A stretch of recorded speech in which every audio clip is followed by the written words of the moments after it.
Bonjour, je suis Anna Sambelli et voici deux histoires initiatiques pour être heureux dans l'instant. Alors pour être heureux dans l'instant, eh bien transformez vos défauts en qualité. Moi j'aime bien ces petites histoires initiatiques, alors je vous en ai trouvé deux qui illustrent des soi-disant défauts que vous pouvez aisément transformer en qualité sans avoir à vous battre avec. Alors je vais vous parler d'habitudes mentales qui pourrissent un petit peu la vie et plombent votre énergie. Pas facile d'être heureux dans l'instant avec un mental qui aime contrôler, user de discipline et juger en permanence les personnes et les situations. Moi, de par ma pratique, je suis plutôt pour laisser le mental faire afin de mieux l'observer et voir ce qu'il cache derrière ses comportements et ses jugements. Vous allez voir comment on se fait facilement berner par son mental sans même s'en rendre compte. Vous verrez que même les plus sages se font avoir. Ah, certitude, quand tu nous tiens. Alors étudions de près certitude et jugement pour être heureux dans l'instant. Voici ma première petite histoire. Un homme était étendu sur le bord du chemin. Il n'était ni blessé ni mort, juste couvert de poussière.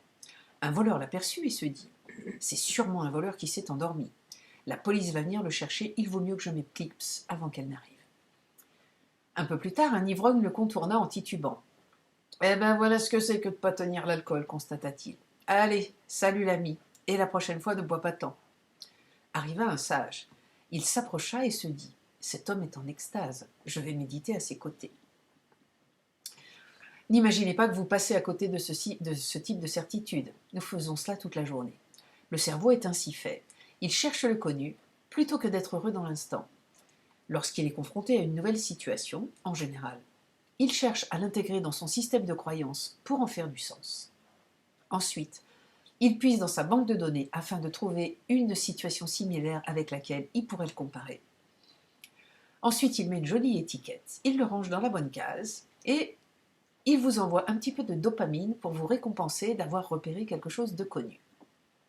La sensation temporaire de dopamine qui en résulte, lorsque nous connaissons une expérience, nous la reconnaissons en fait, nous empêche d'imaginer que nous sommes à côté du réel et de l'instant présent. C'est juste un shoot, comme on peut se faire un shoot de sucre avec du chocolat.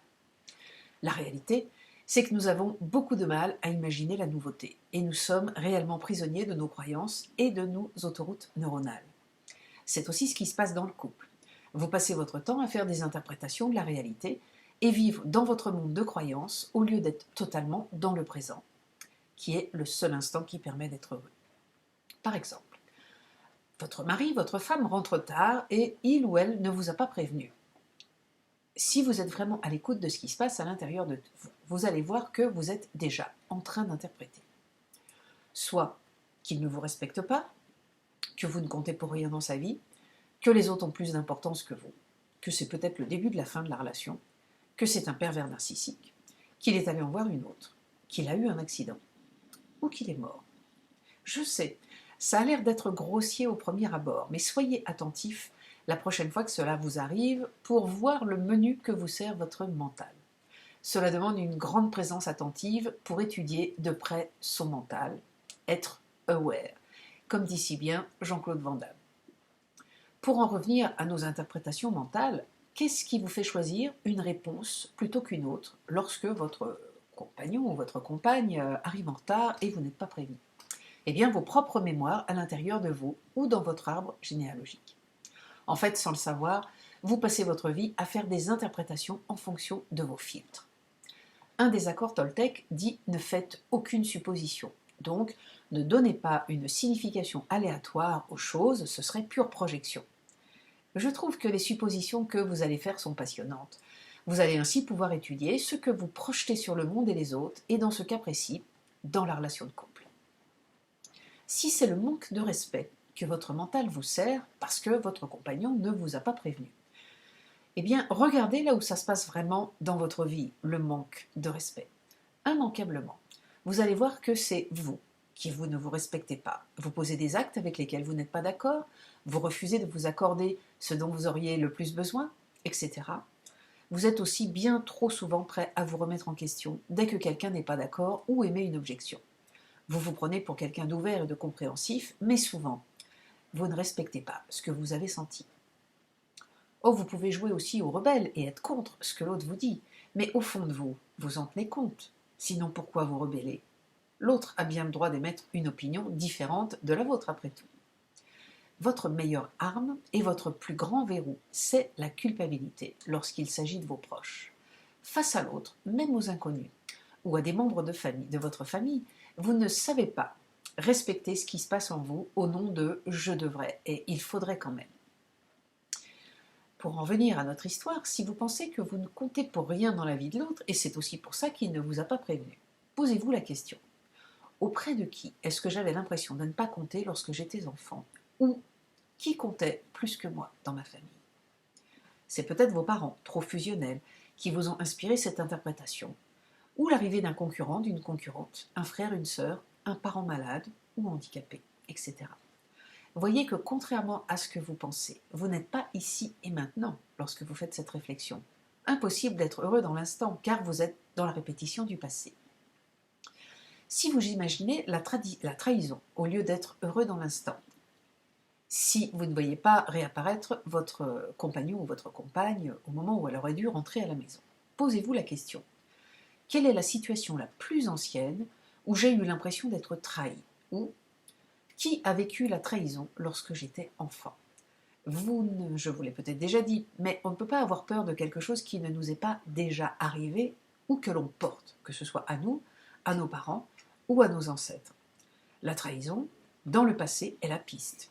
Alors voici quelques exemples de trahison interprétées comme telles au cas où vous buteriez sur l'idée de la trahison. Comment est-ce qu'on peut se sentir trahi? Eh bien, lorsqu'on est déposé chez ses grands-parents quand on est petit, lorsqu'on est envoyé à la DAS, lorsqu'on est envoyé en colonie de vacances contre son gré, lorsque on n'est pas envoyé en colonie de vacances alors qu'on aimerait y aller, lorsqu'on vit un abus dans la famille sans avoir été protégé, lorsqu'on est humilié ou ridiculisé en famille, quand on a à faire une performance publique alors qu'on n'a pas du tout envie de faire le chien savant, se taire alors qu'on a vu un des parents commettre l'adultère. Ça, c'est de la trahison. Être envoyé en pension sous prétexte qu'on a un comportement déviant, alors que personne ne nous a aidés à nous remettre dans l'axe. Être envoyé en hôpital psychiatrique, même si à un moment donné c'est nécessaire, ça peut très bien être vécu comme une trahison. Aller chez le dentiste sans être réconforté alors qu'on a peur. Ne pas être envoyé chez le dentiste alors qu'on a mal. Ça aussi c'est une trahison. Faire une prise de sang qui est une panique lorsqu'on est enfant. Être déposé à l'école, même si c'est obligatoire.